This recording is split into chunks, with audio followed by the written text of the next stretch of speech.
नमस्कार, मैं हूं शिखा और आप देख रहे हैं भारत न्यूज। आइए रुक करते हैं आज की ताजा खबरों की ओर। यूपी के देवरिया लोकसभा क्षेत्र के गौरी बाजार में रक्षा मंत्री राजनाथ सिंह ने बीजेपी उम्मीदवार शशांक मणि त्रिपाठी के पक्ष में चुनावी जनसभा को संबोधित करते हुए कहा कि अब तक जो देश में 4 चरणों में चुनाव संपन्न हुआ है, उसमें एनडीए को जनता ने अपार समर्थन दिया है।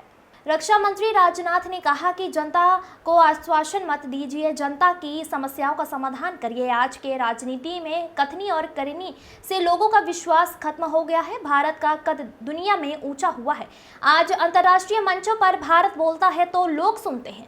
2027 आते आते आर्थिक विकास में विश्व में भारत तीसरे स्थान पर होगा। दुनिया की भारत अर्थशास्त्री बनना है। भारत दुनिया का ताकतवर देश बन चुका है। यदि कोई भारत को आंख दिखाने की कोशिश की तो उसका मुंहतोड़ जवाब देना है। श्री सिंह ने कांग्रेस पर निशाना साधते हुए कहा कि कांग्रेस 55 वर्षों तक देश में सत्तासीन था। उस समय देश धनवान क्यों नहीं बन पाया? उसके सापेक्षा वर्तमान सरकार ने देश की प्रतिष्ठा बढ़ाई है। विरोधी दलों ने जनता के भीतर गलतफहमियां पैदा कर रहे हैं। श्रीमती इंदिरा गांधी ने आपातकाल लागू किया था। 356 धारा का प्रयोग कर देश की अनेकों सरकारों को बर्खास्त किया था। कांग्रेस जनता की आंखों में धूल झोंक रही है। आपातकाल में भी 18 महीने जेल में था। आज देश में सड़कों का जाल बिछाया जा रहा है। सपा पर निशाना साधते हुए कहा कि साइकिल का चैन उतर चुका है, साइकिल समाप्त हो चुकी है। अल्पसंख्यक समुदाय के बीच गलत फहमी पैदा की जा रही है, जबकि मेरी सरकार उनके लिए समान नागरिक संहिता लागू करने जा रही है।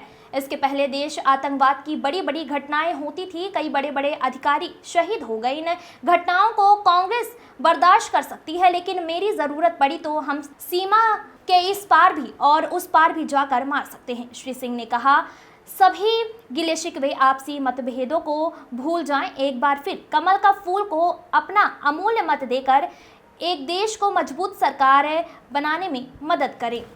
देवरिया में आए हैं आप चुनाव प्रचार में, क्या लग रहा है? 400 पार का जो नारा है भाजपा का, कितना नहीं, एक संकल्प रहा है हम लोगों का कि एनडीए 400 से अधिक सीटों पर विजय प्राप्त करेगी। और देश का जैसा माहौल है और 4 चरणों के जो अभी तक चुनाव संपन्न हुए हैं, उसकी जो रुझान मिल रही है, उससे राजनीतिक विश्लेषकों का भी यह मानना है 400 से अधिक सीटों पर बीजेपी लेड एनडीए विजय हासिल करेगी।